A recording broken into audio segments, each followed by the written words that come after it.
Debut fantastis menanti. Jay Itzes siap ukir sejarah besar di Liga Italia. Venezia versus Fiorentina akan jadi pertarungan epik yang menggetarkan jiwa. Di luar dugaan, Erick Thohir bongkar fakta mengejutkan timnas Indonesia butuh dana fantastis hingga 800 miliar setahun.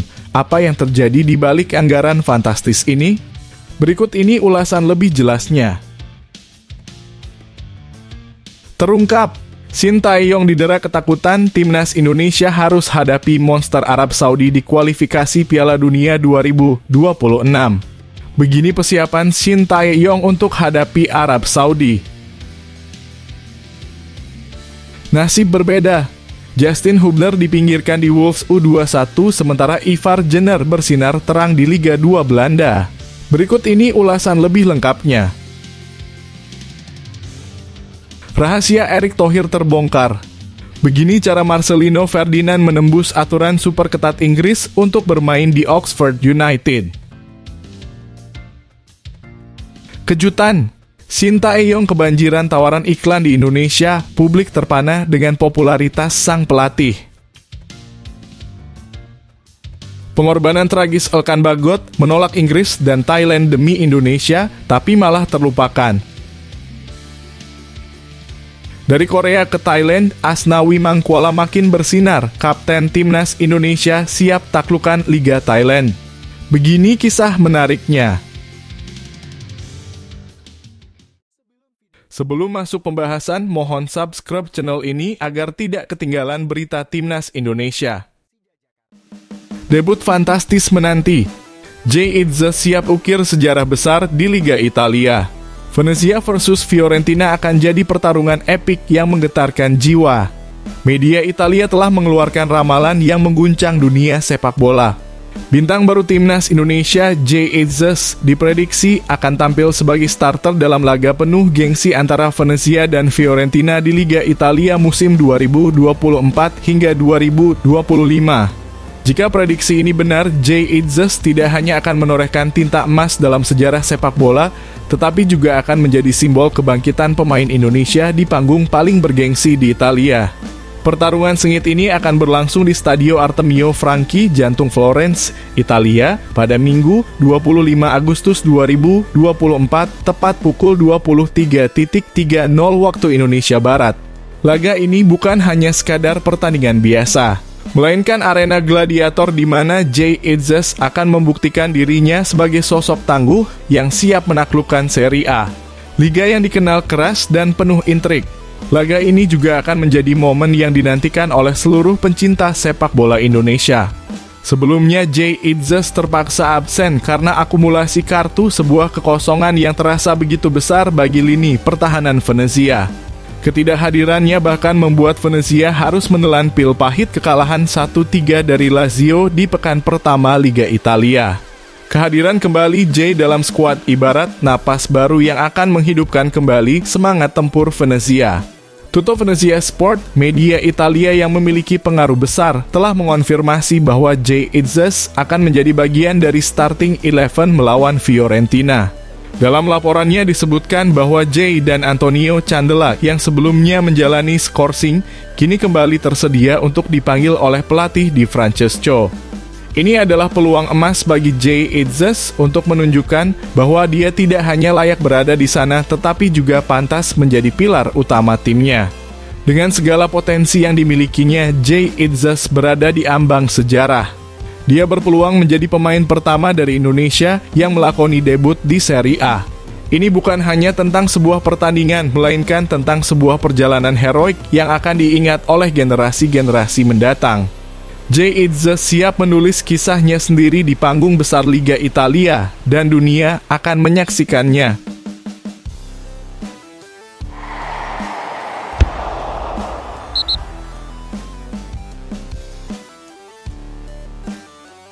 Di luar dugaan, Erick Thohir bongkar fakta mengejutkan timnas Indonesia butuh dana fantastis hingga 800 miliar setahun. Apa yang terjadi di balik anggaran fantastis ini?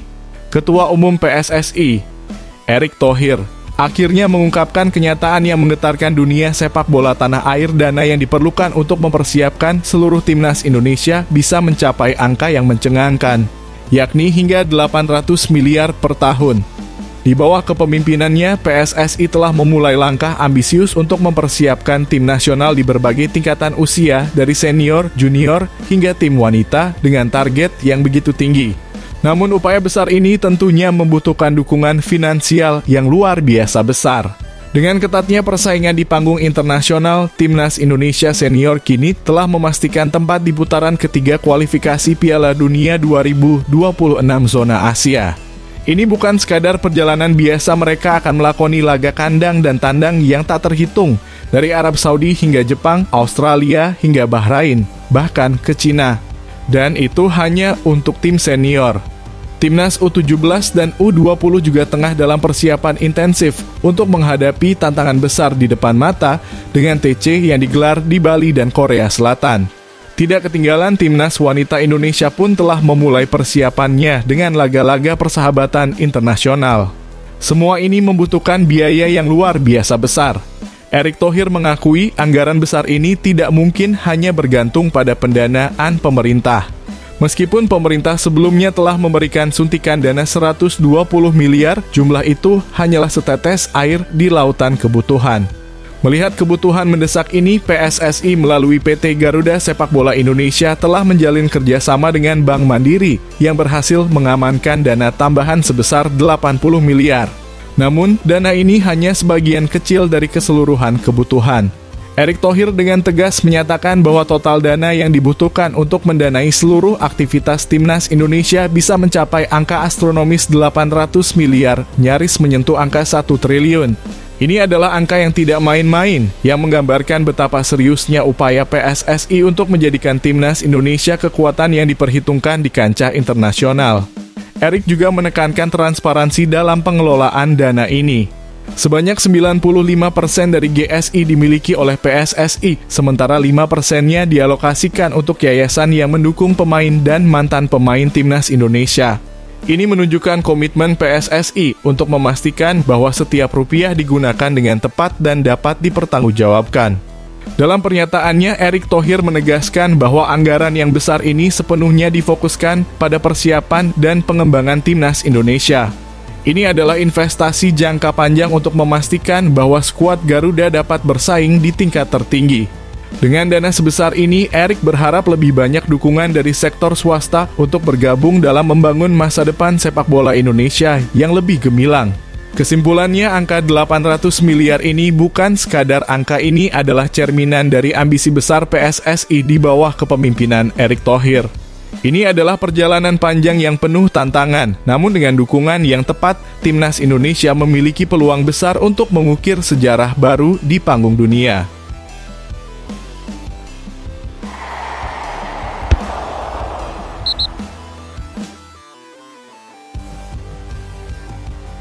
Terungkap, Shin Tae-yong didera ketakutan, timnas Indonesia harus hadapi monster Arab Saudi di kualifikasi Piala Dunia 2026. Begini persiapan Shin Tae-yong untuk hadapi Arab Saudi. Ketika timnas Indonesia bersiap menghadapi tantangan terbesar mereka di kualifikasi Piala Dunia 2026, sebuah kabar mengejutkan mengguncang publik sepak bola Asia. Pelatih timnas Indonesia Shin Tae-yong disebut-sebut diliputi rasa ketakutan menjelang laga krusial melawan tim raksasa Arab Saudi. Media Vietnam bahkan tanpa ragu menyatakan bahwa Shin Tae-yong tengah berada di bawah bayang-bayang kecemasan. Menyadari betapa beratnya tugas yang menanti di Stadion King Abdullah Sport City, Jeddah, pada Jumat, 6 September 2024. Laga ini bukan hanya sekadar pertandingan, melainkan pertarungan hidup dan mati yang akan menentukan nasib skuad Garuda di panggung dunia. Dengan jarak yang harus ditempuh sejauh 898 km, para pemain timnas Indonesia dihadapkan pada kondisi yang jauh dari ideal, mulai dari persiapan yang sangat singkat, cuaca ekstrem, hingga efek jet lag yang mengancam performa mereka di lapangan. Semua ini menjadi momok yang menghantui Shin Tae-yong, yang secara terang-terangan mengakui tantangan berat yang dihadapi timnya. Dalam sebuah konferensi pers yang penuh ketegangan, Shin Tae-yong dengan nada serius mengungkapkan kekhawatirannya. Tantangan terbesar adalah persiapan yang sangat pendek, ujarnya, menyiratkan betapa gentingnya situasi yang dihadapi timnas Indonesia. Ia juga menyoroti bagaimana para pemain Arab Saudi yang seluruhnya bermain di liga domestik memiliki keunggulan besar karena tidak perlu menghadapi jet lag atau masalah adaptasi cuaca. Sementara itu, timnas Indonesia harus menghadapi perbedaan waktu yang signifikan dan menyesuaikan diri dengan kondisi ekstrem di tanah Arab. Ketakutan ini tidak luput dari sorotan media Vietnam yang dengan tajam mengomentari bahwa Shin Tae-yong terlihat takut menghadapi kekuatan besar Arab Saudi. Tetau 247.com menulis Shin Tae-yong mengkhawatirkan banyak hal untuk timnas Indonesia. Arab Saudi dinilai jauh lebih kuat dibandingkan Indonesia, ungkapan yang menggambarkan betapa beratnya tantangan yang akan dihadapi oleh skuad Garuda. Keadaan semakin rumit dengan absennya dua pilar utama lini pertahanan Indonesia, Justin Hubner dan Jordi Amat, yang membuat benteng pertahanan Garuda terancam rapuh. Ini adalah ujian berat bagi profesionalitas timnas Indonesia di panggung tertinggi FIFA, di mana mereka harus menghadapi lawan tangguh di tanah asing. Namun tantangan ini tidak hanya datang dari lapangan hijau. Setelah melawan Arab Saudi, timnas Indonesia harus segera bertolak kembali ke Jakarta, sebuah perjalanan yang menguras energi dan mental. Shin Tae-yong dan timnya kini berada di persimpangan jalan, di mana mereka harus membuktikan bahwa mereka mampu mengatasi ketakutan dan menghadapi raksasa Asia dengan kepala tegak. Di tengah segala ketegangan ini, hanya satu hal yang pasti, laga ini akan menjadi ujian sesungguhnya bagi timnas Indonesia dan seluruh bangsa akan menantikan hasilnya dengan napas tertahan. Apakah Shin Tae-yong dan skuad Garuda mampu menaklukkan ketakutan mereka dan memberikan kejutan besar di Jeddah? Jawabannya akan segera terungkap di lapangan hijau.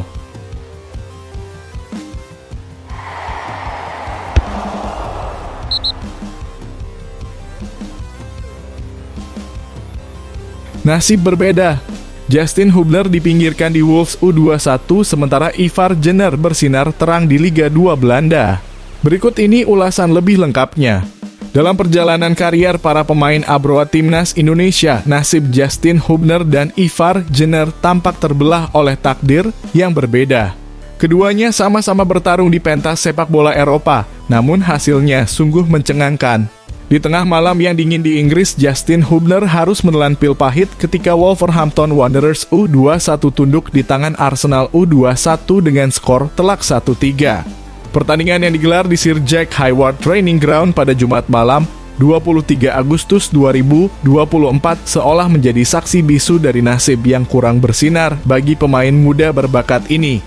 Justin yang masuk dari bangku cadangan pada babak kedua harus menyaksikan timnya berjuang keras namun akhirnya takluk di hadapan kekuatan Arsenal.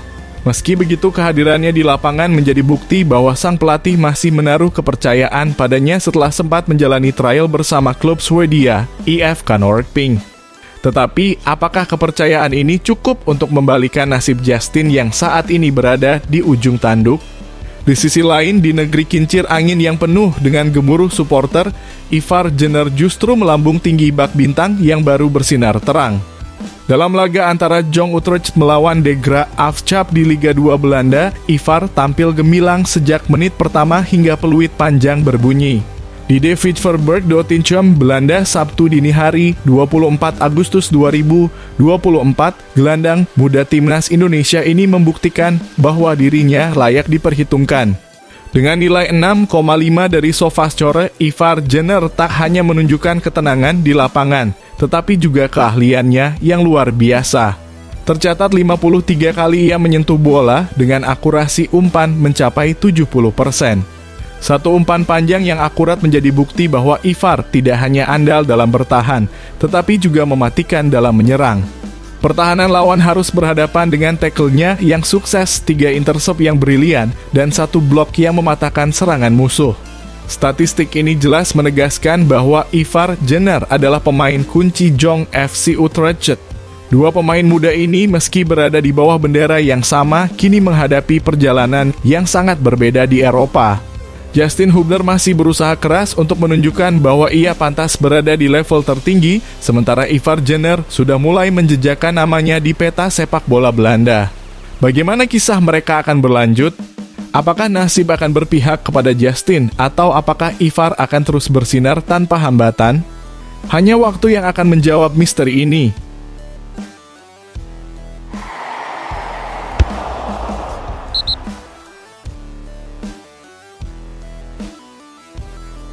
Rahasia Erick Thohir terbongkar. Begini cara Marcelino Ferdinand menembus aturan super ketat Inggris untuk bermain di Oxford United. Ketika dunia sepak bola bergetar dengan kabar bergabungnya Marcelino Ferdinand ke Oxford United, muncul pertanyaan besar yang menggantung di udara, bagaimana mungkin pemain muda Indonesia ini bisa menembus tembok aturan ketat Inggris yang terkenal tak kenal kompromi. Di tengah keheranan publik, Erick Thohir, sosok di balik kesuksesan Marcelino, akhirnya membuka tabir misteri ini. Marcelino Ferdinand, bintang muda yang baru berusia 19 tahun, resmi diperkenalkan sebagai pemain baru Oxford United pada Senin 19 Agustus 2024. Klub dari kasta kedua Liga Inggris ini memberikan kontrak 2 tahun kepada mantan pemain KMS Kadeinse tersebut. Namun, perjalanan menuju panggung besar sepak bola Inggris tidaklah semudah yang dibayangkan. Sebagai negara dengan aturan yang begitu ketat dalam mengizinkan pemain asing berkarier di liga mereka, Inggris memiliki regulasi yang terkenal sulit ditembus. Salah satu yang paling menonjol adalah kebutuhan untuk memiliki Governing Body Endorsement (GBE), dokumen yang menjadi penentu nasib seorang pemain asing di tanah Ratu Elizabeth. Tak hanya itu, pemain juga harus mengumpulkan setidaknya 15 poin dari penampilan di timnas dan klub yang dihitung dengan rumus rumit berdasarkan ranking FIFA negaranya. Dengan timnas Indonesia yang saat ini berada di peringkat 133 dunia, bisa dibilang Marcelino menghadapi tantangan yang hampir mustahil. Namun, disinilah peran krusial Erick Thohir masuk. Sebagai Ketua Umum PSSI dan pemilik saham mayoritas Oxford United, Erick tak hanya duduk manis di kursinya. Ia dengan gigih mencarikan jalan bagi pemain-pemain Indonesia yang ingin mengukir karier di luar negeri. Menurut Erick, keberhasilan Marcelino bukan semata-mata karena dukungan dari atas, tetapi juga karena semangat juangnya yang tak kenal lelah untuk bersaing di tengah kerasnya persaingan di Inggris. Marcelino punya catatan yang luar biasa, dia sudah bermain di turnamen besar di Asia, baik di kelompok usia U23 maupun timnas senior. Ini memberikan poin penting dalam perhitungan izin kerja di Inggris, ungkap Erick dengan tegas. Mantan pemilik Inter Milan itu menekankan bahwa Marcelino sudah tampil 26 kali bersama timnas Indonesia dan ini menjadi modal yang sangat berharga. Namun, Erick juga memberikan tantangan kepada Marcelino. Sekarang, tugas Marcelino adalah membuktikan dirinya di Oxford United. Dia harus bisa bersaing dengan pemain-pemain muda lainnya dan menunjukkan bahwa dia layak mendapatkan tempat di tim utama. Lanjut Erick menyiratkan bahwa perjalanan Marcelino masih panjang dan penuh rintangan. Dengan segala usaha dan dukungan yang telah diberikan, Marcelino kini berada di ambang menciptakan sejarah baru bagi sepak bola Indonesia. Tetapi hanya waktu yang akan menentukan apakah ia akan berhasil menerobos semua rintangan ini dan bersinar di panggung besar Liga Inggris. Apakah Marcelino akan berhasil? Dunia sepak bola menunggu dengan napas tertahan.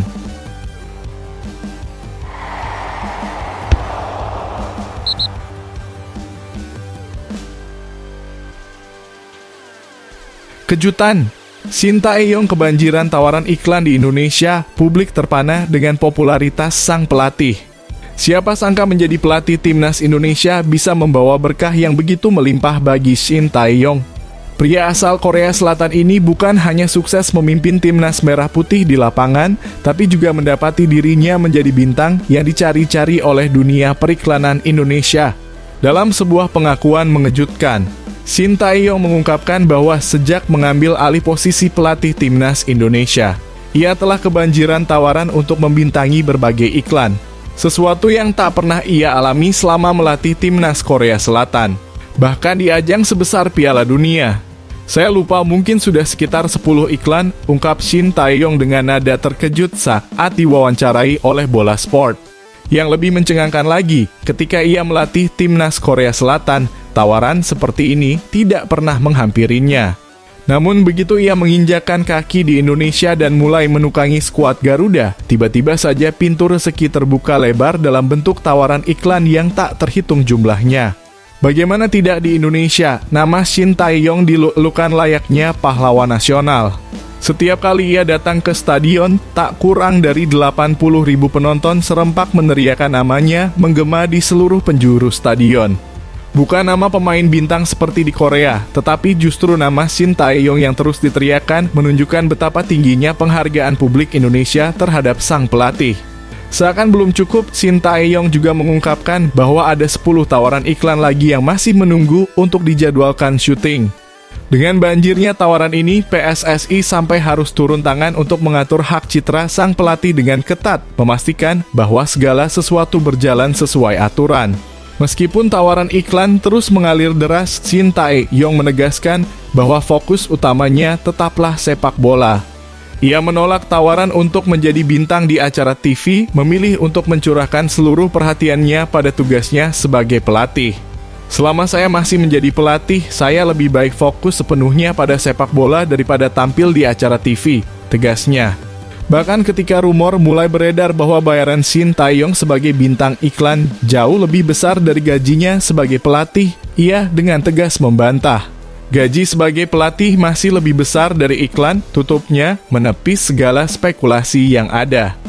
Popularitas Shin Tae-yong yang melonjak tajam di Indonesia membuktikan bahwa di negeri ini bukan hanya pemain bintang yang mendapatkan sorotan, tetapi juga sosok di balik layar yang bekerja keras memoles tim.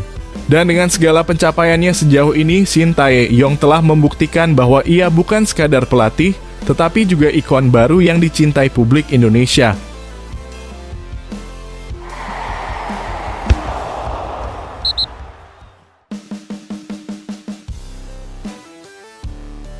Pengorbanan tragis Elkan Bagot menolak Inggris dan Thailand demi Indonesia, tapi malah terlupakan. Dalam dunia sepak bola, jarang kita mendengar kisah yang begitu penuh dengan pengorbanan dan cinta tanah air seperti yang dialami oleh Elkan Bagot. Pemain bertahan dengan tinggi menjulang 196 cm ini lahir di Bangkok, Thailand, dari ayah asal Inggris dan ibu berdarah Indonesia. Dengan latar belakang internasional yang kuat, Elkan memiliki kesempatan untuk membela timnas Inggris, Thailand, atau Indonesia. Namun, keputusan yang ia ambil sungguh mengejutkan banyak orang. Pada medio 2023, dalam sebuah wawancara eksklusif dengan klubnya, Ipswich Town, Elkan mengungkapkan bahwa meski ia bisa memilih untuk bermain bagi Inggris atau Thailand, hatinya sejak awal hanya terpaut pada satu pilihan timnas Indonesia. Bagi Elkan, darah Indonesia yang mengalir dalam dirinya, terutama berkat sang ibu, telah menuntunnya pada keputusan besar dalam karier sepak bolanya. Saya tidak pernah berpikir bermain untuk Thailand dan Inggris. Saya akan selalu bermain untuk Indonesia karena keluarga saya, ungkap Elkan dengan penuh keyakinan. Keputusan ini tentu bukan tanpa tantangan.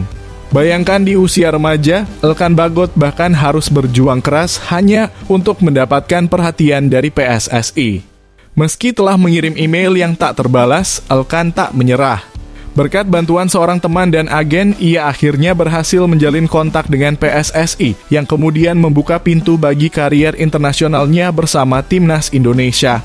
Debutnya bersama Timnas Indonesia U19 terjadi dalam laga uji coba melawan Makedonia Utara U19 pada September 2020. Setahun berselang, Elkan Bagot mendapatkan kesempatan emas untuk bermain bersama Timnas Indonesia Senior dalam pertandingan melawan Afghanistan. Sejak itu namanya selalu menjadi andalan di lini belakang skuad Garuda, dengan total 22 caps dari 2021 hingga awal 2024. Namun, kisah heroik ini ternyata menyimpan babak yang lebih kelam.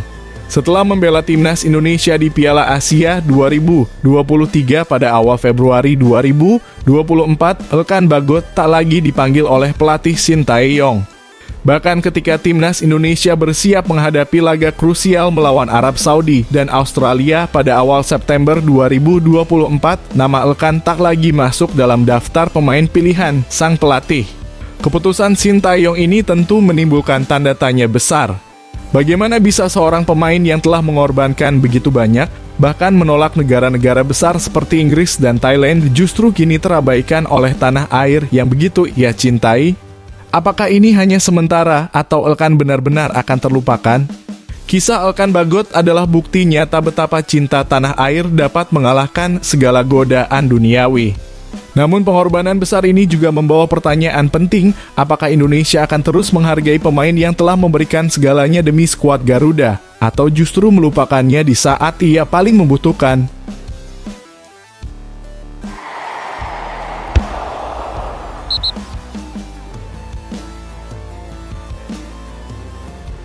Dari Korea ke Thailand, Asnawi Mangkuala makin bersinar. Kapten Timnas Indonesia siap taklukan Liga Thailand. Begini kisah menariknya. Kisah perjalanan karier Asnawi Mangkuala memang layak mendapatkan sorotan. Sebagai Kapten Timnas Indonesia, ia telah menunjukkan dedikasi dan kemampuannya di lapangan hijau yang kini membawa namanya semakin bersinar di Liga Thailand bersama klub papan atas Port FC. Kepindahannya ke Port FC pada 26 Januari 2024 menandai babak baru dalam kariernya setelah sebelumnya meniti karier gemilang di Korea Selatan bersama Ansan Gunners dan Jeonnam Dragons. Sejak bergabung dengan Port FC, Asnawi telah bermain dalam 14 pertandingan dengan 2 laga diantaranya terjadi di ajang Liga Thailand 2024-2025. Penampilan Asnawi bersama Port FC tidak hanya mengesankan, tetapi juga menunjukkan bahwa dirinya pantas mendapatkan kepercayaan lebih di klub barunya.